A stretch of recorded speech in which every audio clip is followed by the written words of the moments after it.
আমাদের সবার মনের ভেতর একটাই প্রশ্ন ঘুরপাক খায়, আমি কি সফল হব? আমার সময় কবে আসবে? 2026 সালটা কি আমার জীবনে কিছু বদল আনবে?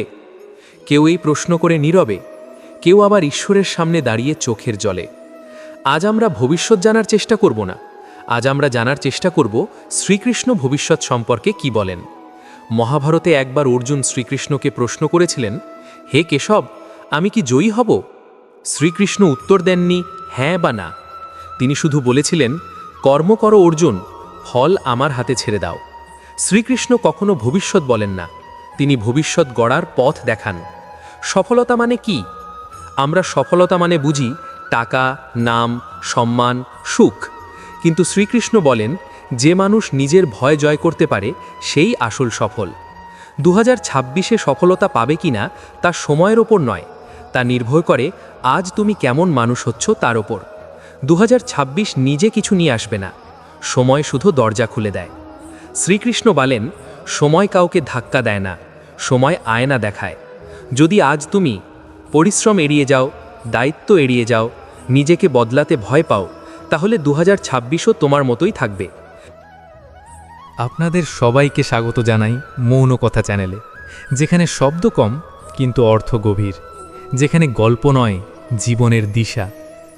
আজ আমরা কোনো গীতা পাঠ করব না, আজ আমরা শুনব মহাভারতের নীরব প্রশ্নগুলো। আর সেই প্রশ্নের উত্তরে শ্রীকৃষ্ণ কি বলেছিলেন তা নয়, শ্রীকৃষ্ণ কিভাবে নীরব ছিলেন সেটাই জানব। ভিডিওটি ভালো লাগলে সাবস্ক্রাইব করতে ভুলবেন না, কারণ এই মৌন কথার যাত্রায় আপনিও একজন পথিক। আমরা মহাভারত বললেই যুদ্ধ দেখি, অস্ত্র দেখি, রক্ত দেখি, কিন্তু মহাভারত আসলে যুদ্ধের গল্প নয়। মহাভারত হলো মানুষের ভিতরের যুদ্ধ। একদিকে ধর্ম, অন্যদিকে সম্পর্ক, একদিকে সত্য, অন্যদিকে সুবিধা। মহাভারতে কেউ সম্পূর্ণ ভালো নয়, কেউ সম্পূর্ণ খারাপও নয়, কারণ এই কাহিনী আমাদের মতোই মানুষদের নিয়ে। আর এই বিশাল দ্বন্দ্বের মাঝখানে যিনি দাঁড়িয়েছিলেন তিনি শ্রীকৃষ্ণ। এটাই সবচেয়ে বড় প্রশ্ন। কৃষ্ণ চাইলে যুদ্ধ থামাতে পারতেন, তিনি ঈশ্বর ছিলেন, তবু কেন থামালেন না? কারণ সব যুদ্ধ বাইরের নয়, কিছু যুদ্ধ হওয়া দরকার। যে অন্যায়ে বহুদিন জমে থাকে, যে অবিচারকে সমাজ মেনে নেয়, সেটা ভাঙতে কখনো কখনো সংঘর্ষ লাগে। কৃষ্ণ জানতেন শান্তি তখনই আসে যখন অন্যায়ের মুখোশ খুলে যায়। দ্রৌপদীর বস্ত্রহরণ মহাভারতের সবচেয়ে যন্ত্রণাদায়ক মুহূর্ত। সবাই ছিল সেখানে, পিতামহ, গুরু, রাজা, কিন্তু কেউ কথা বলেনি। প্রশ্ন আসে, শ্রীকৃষ্ণের চরণে প্রণাম। সব কথা কি বলা যায়? সব কষ্ট কি শব্দে ধরা পড়ে? কিছু অনুভূতি থাকে যা শুধু নীরবতায় বোঝা যায়। ঠিক সেই নীরবতার মধ্যেই আজ আমরা শ্রীকৃষ্ণকে খুঁজব। এই চ্যানেল মৌন কথা, যেখানে প্রশ্ন চিৎকার করে না, উত্তর আসে ধীরে, ঠিক হৃদয়ের গভীর থেকে। আজকের কথাগুলো শোনার জন্য নয়, অনুভব করার জন্য। আজ মানুষ সবচেয়ে বেশি যেটায় ভোগে তা দুঃখ নয়, একাকিত্ব। চারপাশে মানুষ আছে কিন্তু কথা বলার কেউ নেই। আমরা হাসি দেখাই কিন্তু ভিতরে ভিতরে ভেঙে পড়ি। শ্রীকৃষ্ণ বলেন, তুমি একা নও, তুমি শুধু নিজের ভেতরে তাকাতে ভুলে গেছো। মানুষ বাইরে ভরসা খোঁজে কিন্তু ভিতরের শক্তিটা ভুলে যায়। যেদিন তুমি নিজের সাথে বসতে শিখবে, সেদিন একাকিত্ব ভয় দেখাবে না। এই একটা শব্দেই আমাদের অর্ধেক জীবন আটকে যায়। ভবিষ্যতের ভয়, ব্যর্থতার ভয়, মানুষ কি বলবে এই ভয়। কৃষ্ণ বলেন, ভয় তখনই আসে যখন তুমি ভাবো সব দায়িত্ব তোমার একার। যেদিন তুমি বুঝবে তুমি একা নও এই যুদ্ধে, সেদিন ভয় ধীরে ধীরে সরে যাবে। ভয় চলে যায় ভরসা এলে। আমরা বলি সময় খারাপ চলছে, কিন্তু সময় কখনো খারাপ হয় না, সময় শুধু পরীক্ষা নেয়। যে সময় তুমি কাঁদো, সেই সময়ই তুমি শক্ত হও। শ্রীকৃষ্ণ ধৈর্য শেখান। তিনি বলেন, যা দেরিতে আসে তা দুর্বল হয় না, তা গভীর হয়। আজ যদি তোমার জীবন ধীরে। শ্রীকৃষ্ণের চরণে প্রণাম। একটা প্রশ্ন দিয়ে শুরু করি। তুমি কি কখনো এমন অনুভব করেছো সব আছে, তবুও কিছু একটা নেই? হাসি আছে, কাজ আছে, মানুষ আছে, কিন্তু শান্তি নেই। আজকের মৌন কথা তাদের জন্য।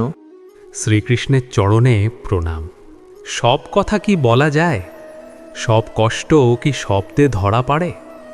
কিছু অনুভূতি থাকে যা শুধু নীরবতায় বোঝা যায়। ঠিক সেই নীরবতার মধ্যেই আজ আমরা শ্রীকৃষ্ণকে খুঁজব। এই চ্যানেল মৌন কথা, যেখানে প্রশ্ন চিৎকার করে না, উত্তর আসে ধীরে, ঠিক হৃদয়ের গভীর থেকে। আজকের কথাগুলো শোনার জন্য নয়, অনুভব করার জন্য। আজ মানুষ সবচেয়ে বেশি যেটায় ভোগে তা দুঃখ নয়, একাকিত্ব। চারপাশে মানুষ আছে কিন্তু কথা বলার কেউ নেই। আমরা হাসি দেখাই কিন্তু ভিতরে ভিতরে ভেঙে পড়ি। শ্রীকৃষ্ণ বলেন, তুমি একা নও, তুমি শুধু নিজের ভেতরে তাকাতে ভুলে গেছো।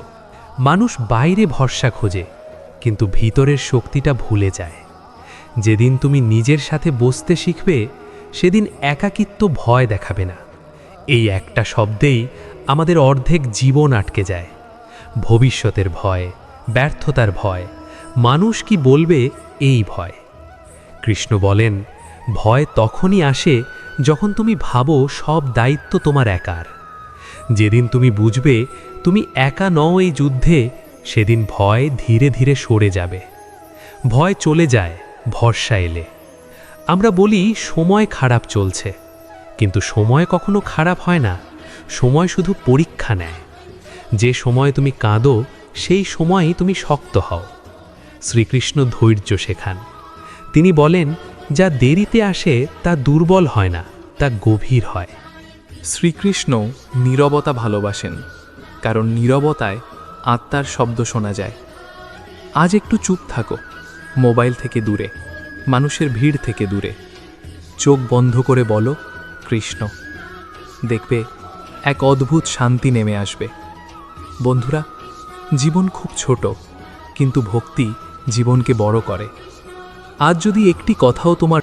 শ্রীকৃষ্ণ নীরবতা ভালোবাসেন, কারণ নীরবতায় আত্মার শব্দ শোনা যায়। আজ একটু চুপ থাকো, মোবাইল থেকে দূরে, মানুষের ভিড় থেকে দূরে। চোখ বন্ধ করে বলো, কৃষ্ণ। দেখবে এক অদ্ভুত শান্তি নেমে আসবে। বন্ধুরা, জীবন খুব ছোট, কিন্তু ভক্তি জীবনকে বড় করে। আজ যদি একটি কথাও তোমার হৃদয়ে লাগে, আমার এই মৌন কথার সার্থকতা। যদি ভালো লাগে, চ্যানেল মৌন কথা সাবস্ক্রাইব করো। নমস্কার, শ্রীকৃষ্ণের চরণে প্রণাম। আজকের এই মৌন মুহূর্তে, আজকের এই নীরব কথার আসরে আপনাদের সবাইকে স্বাগতম। এই চ্যানেল মৌন কথা, যেখানে শব্দ কম কিন্তু অনুভূতি গভীর, যেখানে কথা বলে হৃদয় আর শোনে আত্মা। আজ আমরা কথা বলবো শ্রীকৃষ্ণের ভক্তি, তার বাণী আর জীবনের সত্য পথ নিয়ে। শ্রীকৃষ্ণ শুধুমাত্র একজন দেবতা নন, তিনি প্রেম, তিনি নমস্কার, বজরংবলীর চরণে প্রণাম। অনেকে হনুমান চাল্লিশা পড়ে, কিন্তু খুব কম মানুষ চাল্লিশাকে অনুভব করে। আজ আমরা চরণ গুনব না, আজ আমরা বুঝব হনুমান চাল্লিশা আসলে মানুষকে কি বানাতে চায়। এটা কোনো মন্ত্র নয় শুধু, এটা এক যাত্রা। ধাপ 1, ভয় ভাঙার পাঠ। হনুমান চাল্লিশা শুরুই হয় গুরুকে স্মরণ করে, কারণ ভয় একা ভাঙে না, ভয় ভাঙে আশ্রয়। যে মানুষ নিজেকে সব কিছুর মালিক ভাবে সেই সবচেয়ে ভীত। চাল্লিশা বলে, শক্তি আসে আত্মসমর্পণ থেকে। যেদিন তুমি বলবে আমি পারবো না একা, সেদিনই হনুমান পাশে দাঁড়াবেন। ধাপ 2, শক্তি মানে অহংকার নয়। হনুমান ছিলেন অশেষ শক্তির অধিকারী, কিন্তু তিনি শক্তির কথা বলেননি, তিনি কাজ করেছেন।